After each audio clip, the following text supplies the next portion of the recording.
After spending over 30 hours diving deep into the press copy of Cities Skylines 2, and then another 10 hours after getting access to both the pre-order bonus and the San Francisco DLC, it was time to write this review. And with the continued news about Paradox as of late, a decision had to be made. Do I go on a tangent and deep dive onto monetization and the current path of the company, or just stick with the game itself? And the reality is, most of you came here for the review, so we'll touch on the Paradox model and how it could impact your long-term enjoyment of this title, but the majority of this video will be focused on the game itself and how it plays in the vanilla form. Though I am definitely filing away my notes on monetization for a more standalone video, so don't think you're getting out of this scot-free, Paradox. I just think it's better for the viewers to have a video focusing on monetization for the sim and strategy genres in general, rather than picking on this game specifically. All that said, if you're just looking for the quick and dirty on the game, it is without a doubt an upgrade to the previous games in the Cities series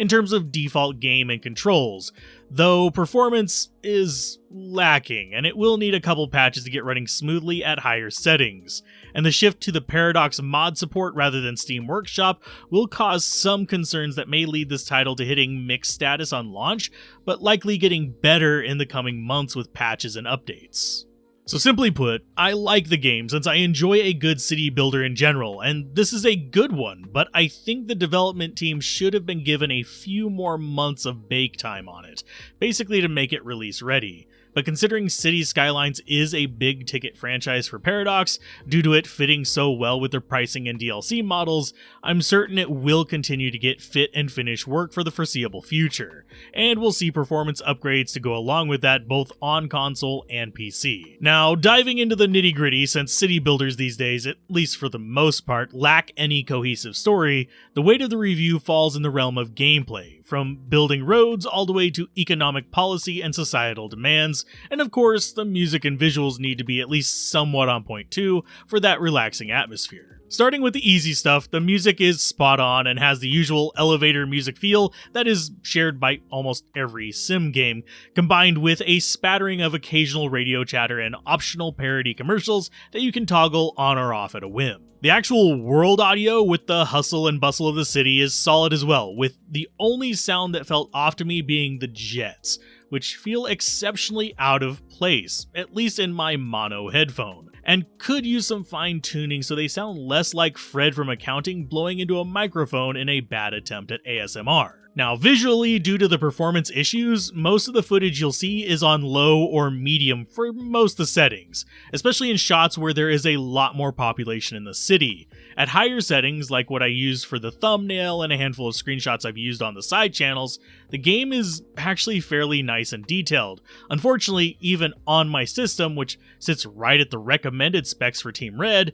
getting over 10,000 population with higher than medium settings at 1440p or higher than 50k population at higher than low settings was just unpleasant for actual gameplay, and I've heard reports of people having equally mixed luck on Team Green systems. This means that while, yes, putting it to higher settings for screenshots or even cinematic pans might be possible, and generally is, I would avoid it while the simulation is running. And I actually wish they'd let you have a mix of custom presets for graphics, just for this reason. Maybe one for photo or cinematic mode, and a different one for play mode. But for now, you just have to manually toggle between your settings, which can take a bit of time. And yes, to clear the air, this performance issue is far enough at the forefront that it was even part of the press email they sent to me with the key, so it's known and being worked on, but I doubt it will be where they want it to be by the time of release. So temper your expectations there until the kinks are worked out, and remember the aesthetic choice is closer to realism with this,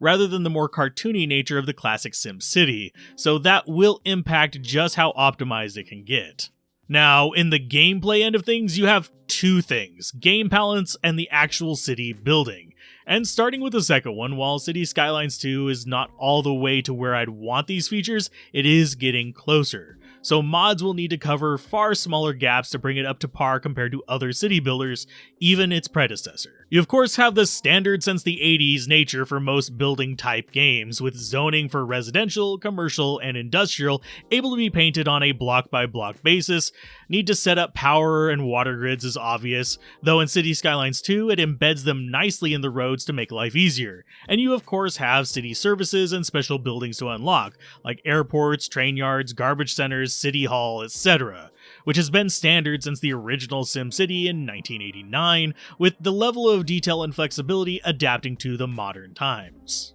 This all works how you'd expect, including pollution issues, traffic issues, etc. caused by different tiers of these, albeit with much better simulation models now in most cases at least. And thankfully, now we have much more granular options when it comes to density, and even in the case of today's game, the ability to choose between North American styles and EU styles for residential and commercial districts, which lets you unlock region-specific special buildings. And really, I could see aesthetics for other regions of the world being ripe for DLC or mods in the future. Now, where Cities Skylines shines for city building is not necessarily in regurgitating this standard formula, but rather in how flexible it is with layouts and design features, easily being one of the smoothest systems for building roads and rails, and even terraforming the hills and valleys when you get used to it. It makes creating complex curves, interchanges, flowing cities, or grid cities, etc. orders of magnitude more natural and akin to painting rather than simply point-to-point or basic curve tools.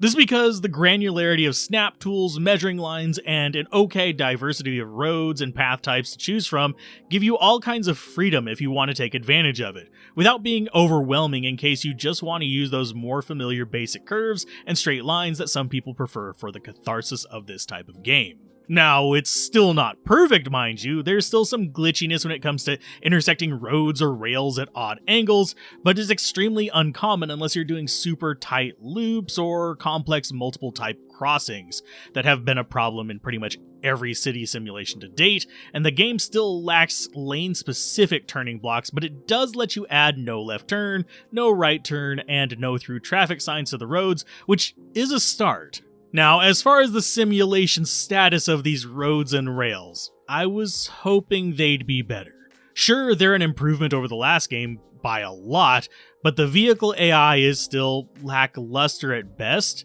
They're not good at planning out alternate paths if they know one area gets clogged regularly. People just clog up on the turn lanes way too often, and they'll even randomly stop without reason. In one situation, I even had a swarm of easily 60 plus pedestrians cause a traffic jam by stopping traffic to walk across the highway interchange that was just on the map by default. And in my playthroughs, I've oddly found more success with custom but kind of ugly off-ramp systems than I have with the more attractive prefabbed interchanges and ramps for highways, with most of my successful ones being trumpet or displace style systems with normal off-ramps, but on-ramps in the fast lane rather than the traditional diamond or cloverleaf with both ramps onto the more logical slow lane like it is in real life. This is due to traffic pathing and how it works. And as with pretty much every city builder outside of economy, traffic is king, so you have to make these compromises to avoid congestion. I also ran into a similar odd issue when running both my freight and passenger trains on the same track system. They would end up blocking each other for ages despite there being multiple ways to move around each other.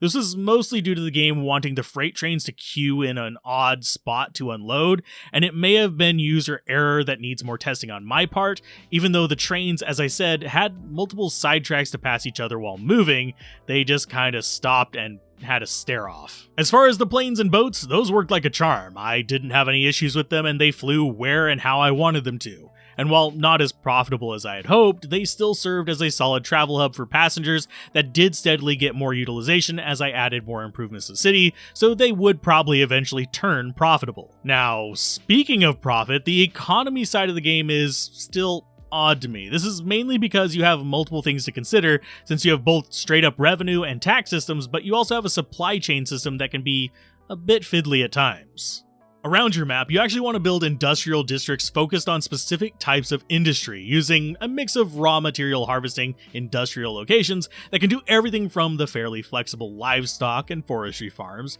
to the specific location-bound resources like oil companies, coal mines, quarries, and fertility-tied farms, all while avoiding poisoning the water supplies, and mix these with industries that use these raw materials to manufacture goods of specific types for your commercial sectors. The problem is, to get those specific industries in convenient locations involves playing industrial whack-a-mole, and same for the commercial locations, since while you can control the raw material industries, whether the generic industry turns into a t-shirt factory or a lumber yard, and a commercial outlet is fuel or food is just flat luck. So you'll be sitting there demolishing factories and stores until you get the ones you want, which is very fiddly and unintuitive. Another oddity, this one specifically for commercial locations, is if you use hybrid or dense commercial spaces, you can hard lock light commercial sites into being nothing but petrol stations, which means you'll end up with a massive line of fuel pumps all selling the same thing, which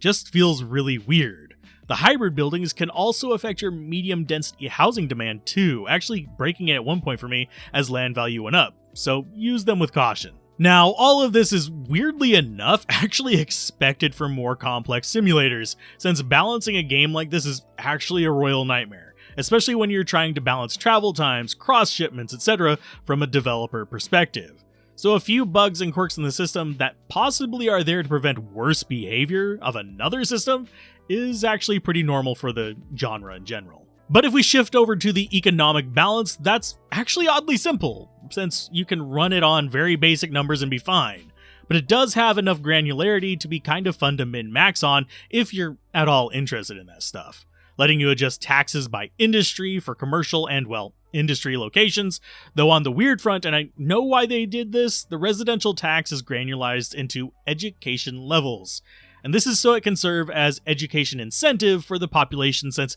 we don't have any kind of education grant or motivation system in the game to promote it. I hope if they ever eventually do an education overhaul DLC or patch, or even someone does a mod on it, that they would hopefully change this to an income level based tax system, since that would make much more sense from a proper social simulation standpoint, since that is more in line with how taxes work in real life in most places. Now, do income amounts and upkeep amounts seem balanced? I'd give it a low B.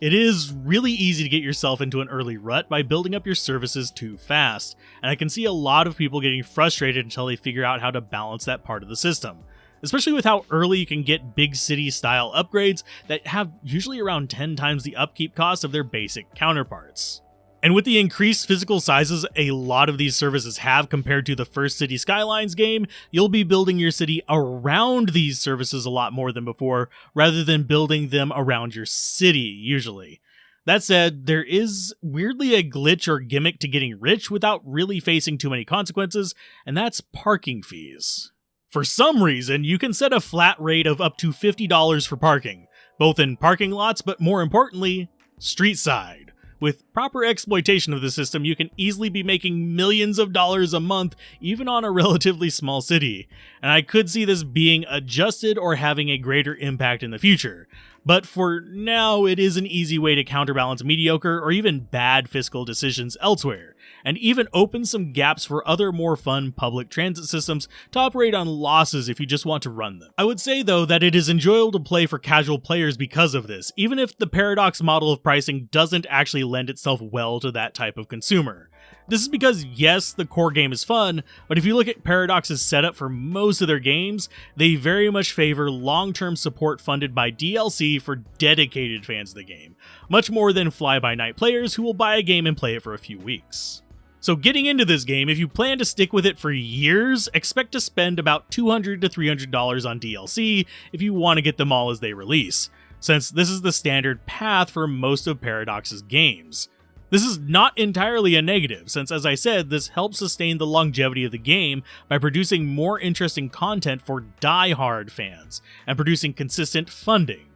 The only dings against this are going to be the obvious day one DLC issue, which I never condone, as well as the fact that this makes late entry into the title an expensive endeavor if you want all the DLC, thus increasing the barrier to entry 2 or 3 years down the line. But if all you want is a relaxing city builder, this works and it's pretty fun. And if you can deal with the bugs and quirks mentioned, a day one pickup or even a pickup in a couple months after a lot of these issues have been tackled might be a good grab, especially since there are not many competitors in the space and they are still thankfully making competent entries, rather than trying to milk a dry spell like we see in certain other extremely specific genres by companies like EA. And that's most of what I feel after a bit over 40 hours in the game, and I'm sure as I push forward and probably reach that 100 plus mark fairly easily, I'll find other things I love and other things I need to gripe about, since that's what this kind of game does to you. It is definitely going to be sitting on my off-camera rotation for a while, and maybe even a couple streams if I have the time and energy.